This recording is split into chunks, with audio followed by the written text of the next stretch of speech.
સાથ સહકાર આપેલો હતો અને હાજર રહ્યા હતા. તે બદલ તે સર્વેનો પણ ખૂબ ખૂબ આભાર. બાકી બધા મિત્રો પ્રોજેક્ટ દરમિયાન હાજર રહે તેવી એક વિનંતી છે.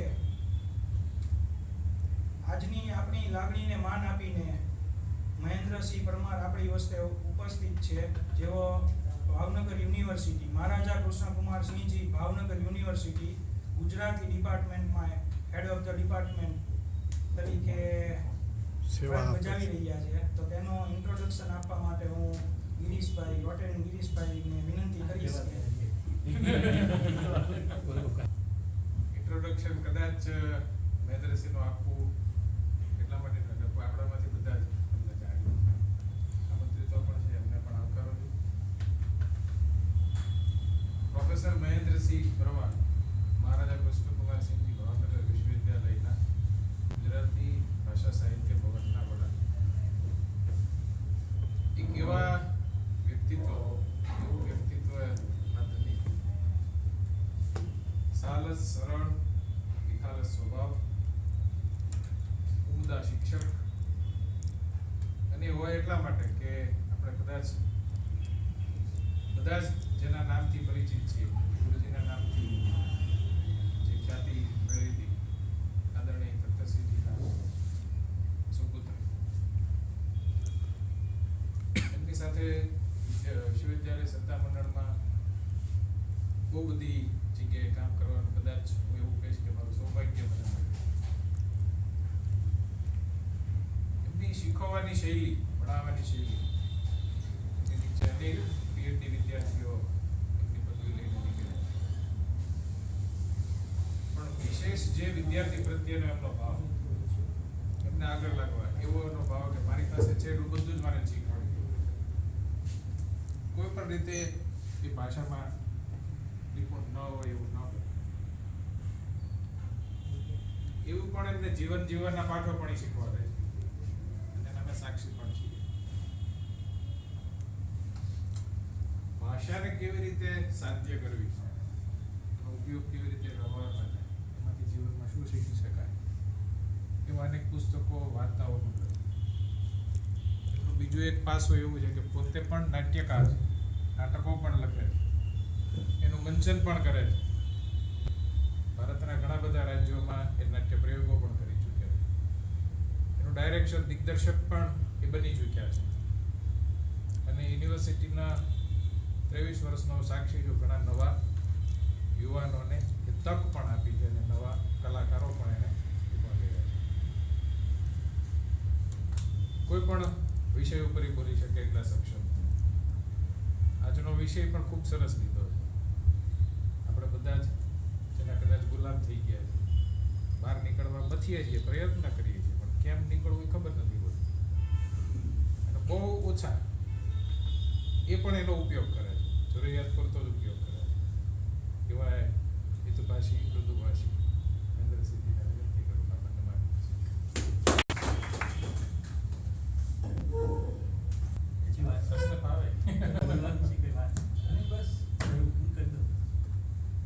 નમસ્તે. હું ઊભો બોલું કેમ કે ગેલેરીમાંથી જે લોકો આ બધી મહેક ક્યાંથી આવે છે, આપણી કઈ તરફ બગીચો છે, અહીંયા તો આપણે એવું કહેવું પડે કે આપણી કઈ તરફ રસોડું છે. એટલે રોયલ લોકોની આ સભામાં એક રોયલ મિત્રે મને નિમંત્રણ આપ્યું.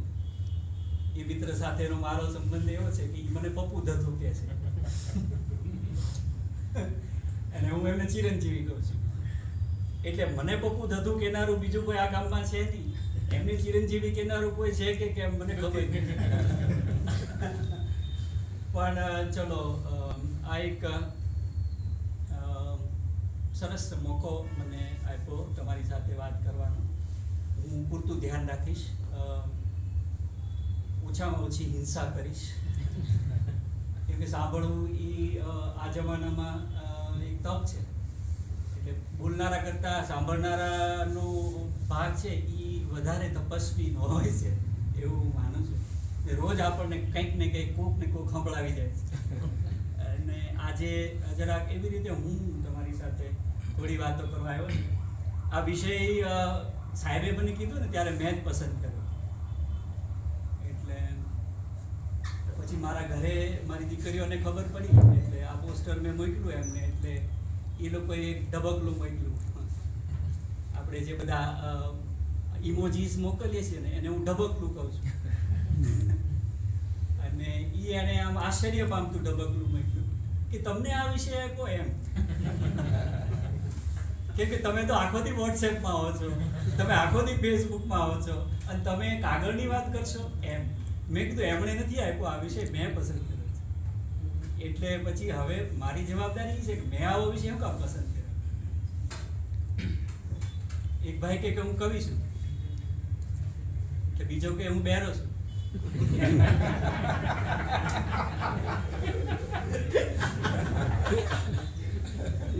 કવિતાઓ બોલતા પહેલા મારે જે એક ઢાલ બનાવવાની હતી તે આ હતી.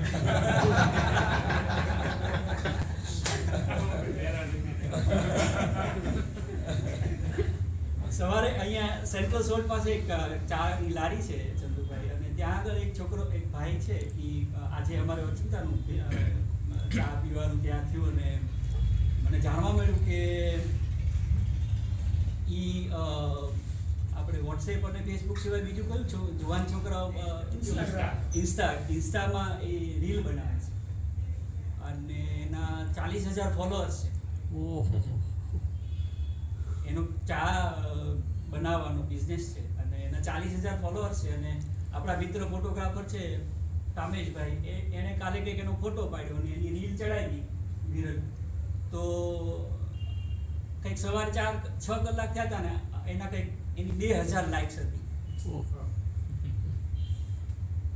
મારો એક છોકરો ગુજરાતીમાં ક્યાંય હાલે એવો નહોતો, એ અત્યારે ઊંચા કોટડા છે અને એનું કંઈક અઘોરી 108 એમ કરીને એનું ઇન્સ્ટાગ્રામ હેન્ડલ છે.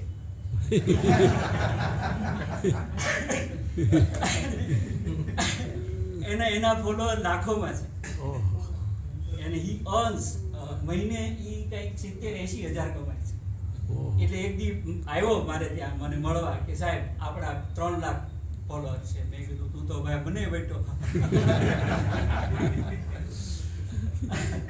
તો આ એક બહુ વિચિત્ર પ્રકારના સમયમાં આપણે લોકો જીવી રહ્યા છીએ, જેમાં કમ્યુનિકેશન એટલું ફાસ્ટ છે કે મારી પાસે બહુ બધી વાતો છે. હું એક ચોપડી લઈને આવ્યો એટલે મારા મિત્ર બી ગયા, આવી મોટી ચોપડી લઈને આવ્યો. એટલે એ હાથમાં જોઈને એને ફડકો પડ્યો. એ કે યાર આ તો આપણે રોયલ લોકો છીએ, 8:30 ને બદલે 9 વાગે શરૂ કરીએ.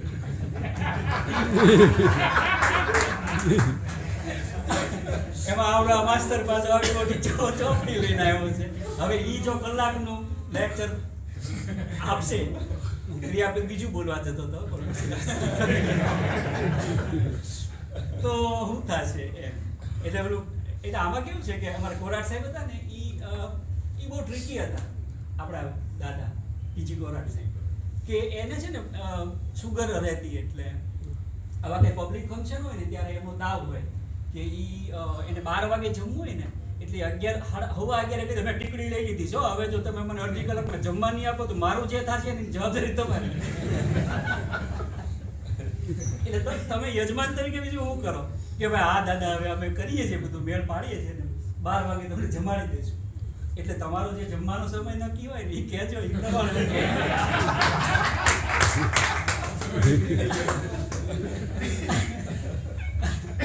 આ એક બહુ વિચિત્ર પ્રકારનો સમય છે આપણો. એટલે આ બહુ, ટુ બી વેરી ફ્રેન્ક, આ બહુ સરસ સમય છે કે બહુ ખરાબ સમય છે એ ખબર નથી પડતી.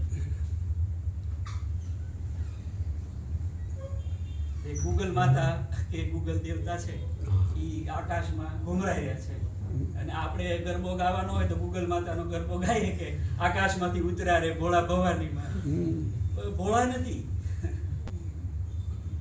એટલે 40,000 લાઈક્સ છે એ બહુ ભ્રામક કહેવાય એવો પ્રતિભાવ છે. મેં 1 કલાકની એક વાર્તા વાંચી હોય, ફેસબુક ઉપર મૂકી હોય અને એ 1 સેકન્ડમાં 5 જણાના તો અંગૂઠા આવી ગયા હોય.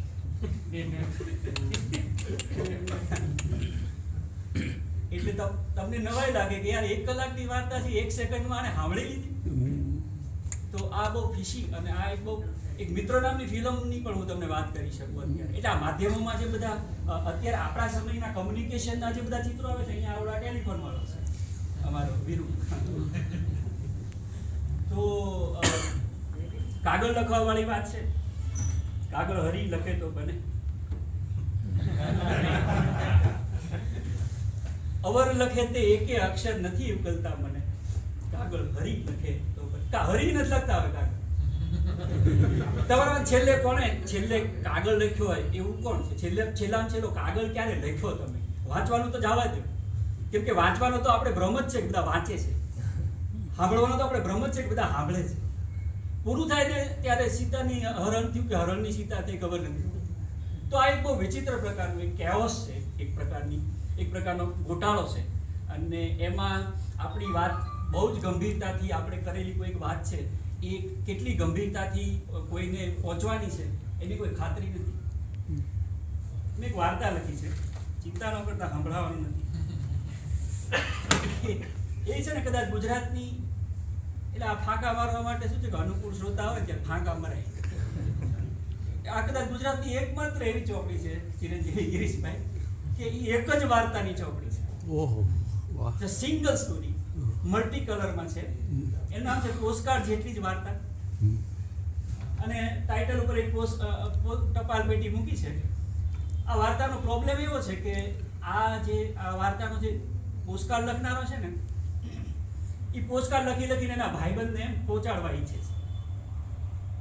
એનો ભાઈબંધ બેંગ્લોરમાં છે અને એ લગભગ 40 વર્ષથી બેંગ્લોરમાં છે.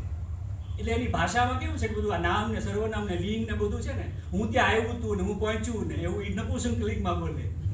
એવી એની આખી ભાષા સેમી છે. થોડાક નમૂના એકાદું વાંચીને તમને સંભળાવીશ કે કેવી લેંગ્વેજ છે. હવે આપણી બધા આપણે એ બધું બહુ ટૂંકું કરવા માંડ્યા છીએ. આપણને હવે સમય નથી. 25 સેકન્ડની રીલ હોય તો 40 સેકન્ડ પણ વધારે થઈ જાય છે. અને એની રીચ નથી હોતી. આ બધી જાર્ગન છે બધી કમ્યુનિકેશનની, કેટલા લાઈક છે કે વગેરે. હવે એ સમયે હું તમને કાગળની વાત કરું તો હું તો કેટલી આઉટ ઓફ ડેટ વાત કરી રહ્યો છું. કેટલી બધી. હવે અત્યારે પોસ્ટકાર્ડ કોણ લખે છે? કેટલાક છોકરાઓ, કોઈક અંતરિયાળ ગામડાઓમાં, કોઈ દાદા દાદીઓ, કોઈ મોટા બાપા મોટા કાકાઓ. આ પોસ્ટકાર્ડ, મારા બાપા તો પોસ્ટકાર્ડ જ લખતા હતા અને મારો તો સંસ્કાર જ પોસ્ટકાર્ડનો છે. એટલે મારી વાર્તામાં પોસ્ટકાર્ડ આવ્યા. હું ઈમેલ લખું છું. ટ્વિટર હું નથી કરતો. ટ્વિટરમાં મને ખબર નથી પડતી એટલે હું નથી કરતો. એટલે એની મને બહુ ખબર નથી. પણ એ પણ એટલું બધું, એમાં તો મર્યાદા છે અક્ષરોની કે તમારે આટલા અક્ષરમાં મેસેજ કરો. એટલે તમે ધીમે ધીમે કમ્પ્રેસ કરતા ગયા છો. તમારા અનુભવોને તમે કમ્પ્રેસ કરતા ગયા છો. એટલે આ સ્માઇલીઓવાળા જે ઢબકલાવાળા જે મેસેજો છે ને, એને હું છે ને બહુ અદબ પહાડા સંદેશા કહું છું. એમાં ખબર નથી પડતી કે ઈનું જે ધબકતું હોય છે. તમે એક આખો પેરેગ્રાફ લખ્યો છે અને કોઈ કે ખાલી એક દિલ મોકલી દીધું છે. તમે દિલથી એક વાત કરી છે, દાદ માટે આભાર, কিন্তু એક શિકાયત છે મને, મારા દિલની વાતને તે શાયરી સમજી લીધી. હવે આપણે દિલથી કોઈ વાત કરી હોય અને સામે એકાદું ધબકડું આવે, કાં તો હસતું આવે, કાં તો ઊંધા મોઢાવાળું આવે, કાં તો લાલ કલરનું આવે. લાઈક એ આખી જે સંદેશા વ્યવહારની જે રીત છે ને અત્યારની, એ આમ દેખાય છે પણ એ બહુ હું એને મીંઢી રીત લઉં છું. યુ નો મીંઢા, મિનિંગ ઓફ મીંઢા.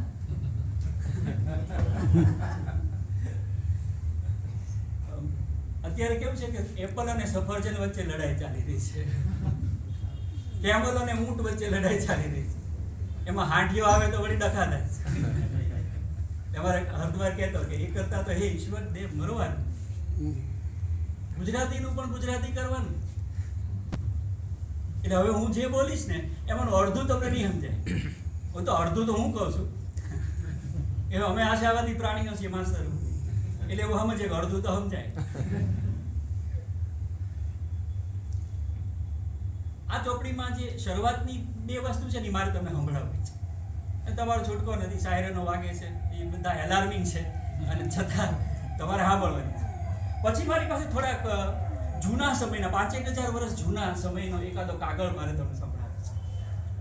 એ ક્રમમાં થોડા નીચે આવતા આવતા જો સુગંધ નહીં આવવા માંડે તો હું બાળકોના પત્રો સુધી તમને લઈ આવીશ. વાહ વાહ.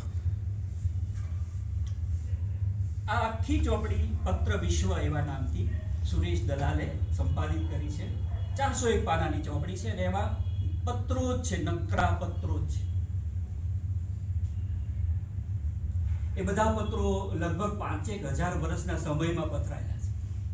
હું એવું માનું છું અંગત રીતે કે આ જે કાગળો છે ને પત્રો, એ આપણા કદાચ સૌથી વધારે અગત્યના હ્યુમન ડોક્યુમેન્ટ્સ છે. Is the human document of mankind. વોટ્સએપમાં બધું ભરાઈ જાય, બધા જીબી થવા માંડે અને આપણે લગભગ દર અઠવાડિયે એક પ્રોગ્રામ સફાઈ અભિયાનનો કરવો પડે. સાચી વાત છે. કાં તો આપણે ઓટો ડિલીટ મારી દીધું હોય એટલે એની પહેલા ગમે એટલું ગંભીર મેં તમને મોકલું હોય બીજે દી ડિલીટ થઈ ગયું. પણ તમે જો તમને હાથ ચડ હોય અને મને હાથ ચડ હોય તો તમે મને કહો કે ભાઈ ઓલું પાછું મોકલ છે એટલે હું પાછું મોકલું, અથવા હું પાછો મારામાં જઈને ગોતું મેં ડિલીટ નથી કર્યું. એટલે એવા સમયમાં હું આ કાગળવાળી વાત કરું છું ત્યારે મને પોતાને એટલે મારું પોતાનું ટેમ્પરામેન્ટ કાગળનું છે. હું વોટ્સએપ લઈને એમાં ઘુમેડું છું, મચડું છું, વોટ્સએપ ફેસબુક મચડું છું. કેટલા જણાએ મારી સ્ટોરી જોઈ છે અને કોણે હું કીધું છે એ બધામાં મને સામાન્ય માણસની જેટલો જ રસ છે.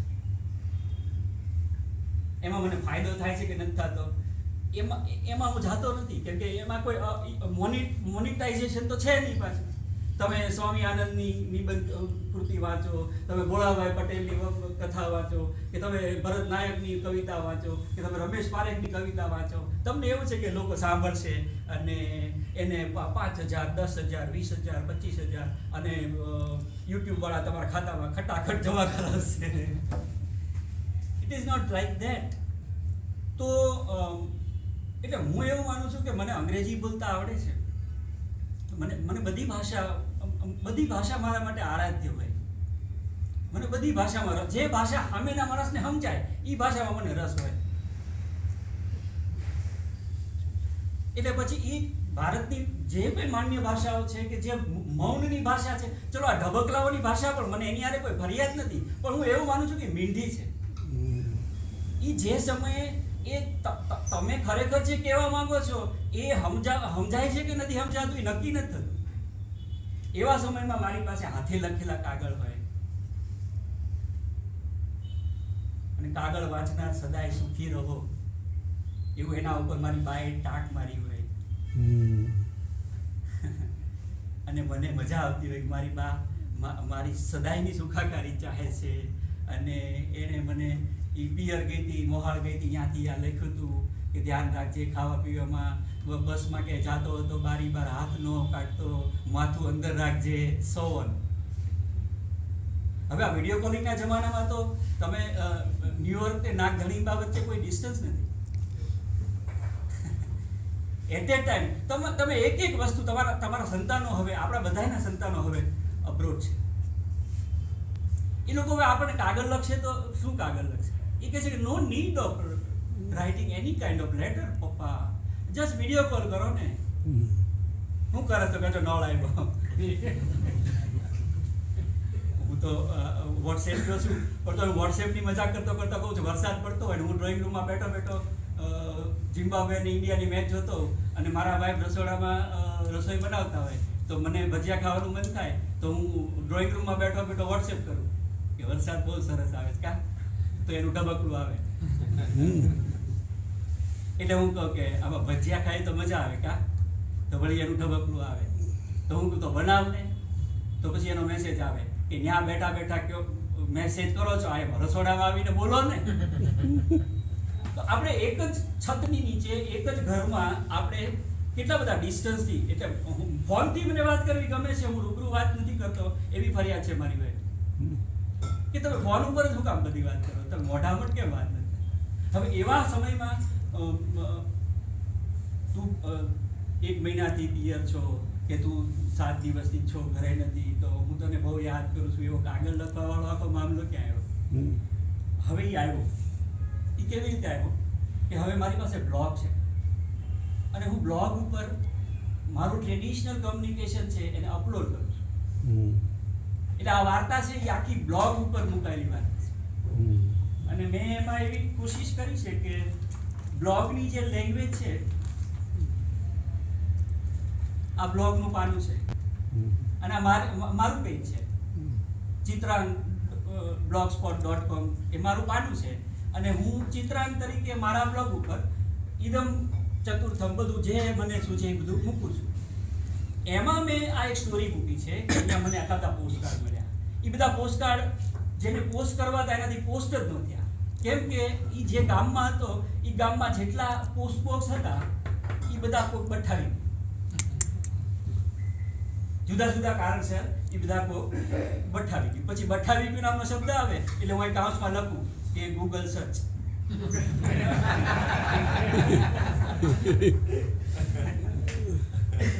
આ જે મિક્સ લેંગ્વેજ છે આપણી, મલ્ટી કલર લેંગ્વેજ છે આપણી, આપણે નિકાળી દીધું ને આવું બધું હિન્દી, એટલું બધું હિન્દી આપણા છોકરા જોવે છે કે એ લોકો ગુજરાતીમાં વાત કરે એને કરતાં જાજી હિન્દીમાં વાત કરે.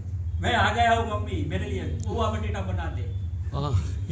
એટલે આપણે એમ થાય કે ભાઈ શું વાત છે.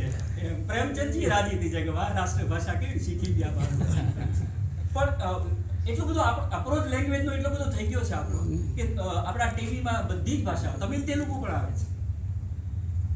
એવા કિસ્સામાં અહીંયા આગળ એક નાનો નમૂનો તમને આપું, આખી નહીં વાંચું પણ એમાં એક પોસ્ટકાર્ડ વાંચું ને એક બ્લોગની લેંગ્વેજ વાંચું એટલે તમને ખ્યાલ આવશે કે જે પોસ્ટકાર્ડ લખનારો છે ને એ આ કવિજીવ છે બિચારો ચંદુભાઈ. અને એ કાળિયો પોશી નામનું પક્ષી જોવે છે તો એને વાત કરવાનું મનતા છે કે જો મેં આ બ્લેક ડ્રોમ્બો જોયો અને એ હતો હવામાં લોંકી ખાય એવું જીવડા પકડતો હતો ને, અને આ પતરંગા હતા અને આ બધા પક્ષીઓ હતા અને આ શિયાળો હતો અને આ સસલું હતું, વિક્ટોરિયા પાર્કમાં હાલતો હતો જાતો હતો, ઠંડી હતી એ મારી આજુબાજુ ફરતી હતી, આવું બધું. હવે ઓલાને ટાઈમ નથી યાર, એને બેંગ્લોરમાં ધંધો હાલે છે અને આ આવડા છે તે એક પછી એક ઠપકારે જાય. પોસ્ટકાર્ડ એને પહોંચ્યા નથી. એક પોસ્ટકાર્ડ એને પહોંચ્યું, એ પોસ્ટકાર્ડ હતું અહીંયા પહેલા વાંચીશ છે એ હું વાંચીશ, અને એ પહેલા આ ભાઈએ જે બ્લોગ ઉપર મૂક્યું છે ને એ હું તમને સંભળાવું એટલે તમને લેંગ્વેજની કેવી. એટલે આ અમારે કેવું થયું હતું કે મુંબઈના અમારે એક બેન છે, એટલે એક મિત્રના પત્ની મુંબઈથી આવ્યા એટલે મારા ઘરે આવ્યા ડૉક્ટર સાહેબ. એટલે મેં કીધું કે તમે ઘડી બેસો, ખંખોળ્યું ખાઈ લો. એટલે એ કે અંકલ હું તો બ્રેકફાસ્ટ કરીને આવીશ.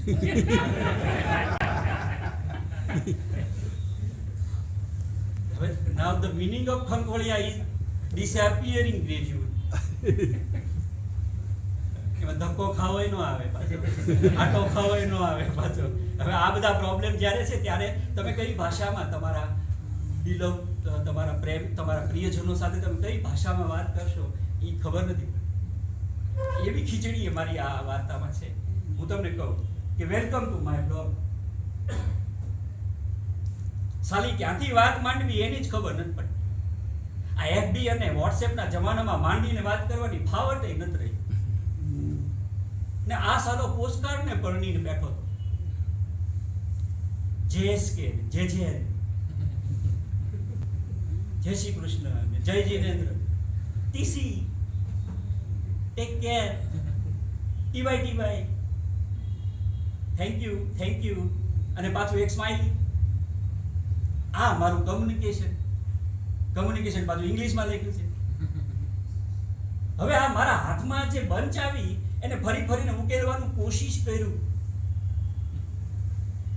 સોરી કરી, સાઉથમાં રહીને આવું થઈ ગયું છું. નર જાતિ, નારી જાતિ, લિંગ, વચન બધું આ પોસ્ટકાર્ડિયા દોસ્ત સાથે રહીને ભણ્યો તો એક બેન્ચ પર બેસીને. આખી દુનિયા આંગળીને ટેરવે ટકાટકી કિસ્સા કરે છે ને આ સાલો ખડૂસ. એનું આ એક પોસ્ટકાર્ડ મળ્યું ને અમારા ક્લાસમેટ અલીનો કોલ આવ્યો. ફ્લાઇટ પકડીને ભાગ્યો. છેલ્લે પેન ક્યારે હાથમાં પકડ્યું હતું એ યાદ નથી રહ્યો. 40 યર્સથી બેંગ્લોરમાં રહ્યું ને મારી પોતાની મધર લેંગ્વેજ ભૂલી ગયો. થોડીક આ દોસ્તે પણ ભાન ભૂલાવ્યો છે, પણ વાત તો કરવી પડશે. can't understand what the hell this fellow wanted to do with these foolish postcards. Look what he writes. પછી અહીંયા આવું એક આપણે આ હાથના બધા નથી મોકલતા આમ કરીને એવું એક ઇમેજ છે એવી, અને પછી એને બ્લોગમાં ઉપર છે ને બધી જગ્યાએ એના જે પ્રોફાઇલ પિક્ચર હોય ને એ મૂડ પ્રમાણે બદલાતા રહે છે. એટલે મારી જેવી માઇન્ડસેટ હોય મારું એવા એ પ્રોફાઇલ બદલાતા. હવે આ પોસ્ટકાર્ડ છે. મેળાનો થાક લાગી શકે, લાગતો પણ હોય છે. લખવાનો થાક નથી લાગતો. લખવાનું પણ શું હોય? પોસ્ટકાર્ડ જેટલી વાતો. ખબર હોય કે આ તારા સુધી નહીં પહોંચે, ખાતરી હોય કે ક્યારેક તારા સુધી પહોંચે. ઋતુઓના રંગ, ફૂલોની ગંધ, પંખીઓનો કલશોર, આકાશ, તારા, સમુદ્રો, નદીઓ, આ હમણાં ઉડે છે તે શક્કરખોર, આપણા પોતાના સૂર્યોદયો, આપણા એકલાનો ચાંદો, બીજું છે શું? આટલું જ. આટલું જ. આ સહજ સ્પર્શુ અહીં, ધગત્ય અહીં પુષ્પો ખરે. સમય રહે કે ન રહે એ તો ખરતા રહેશે. હું ખરી જઈશ પછી પણ, ત્યાં સુધી ચાલ નર્મદામાં નાવા ચાલ. પછી કાંસમાં લખ્યું છે કે ડૂબવા ચાલ.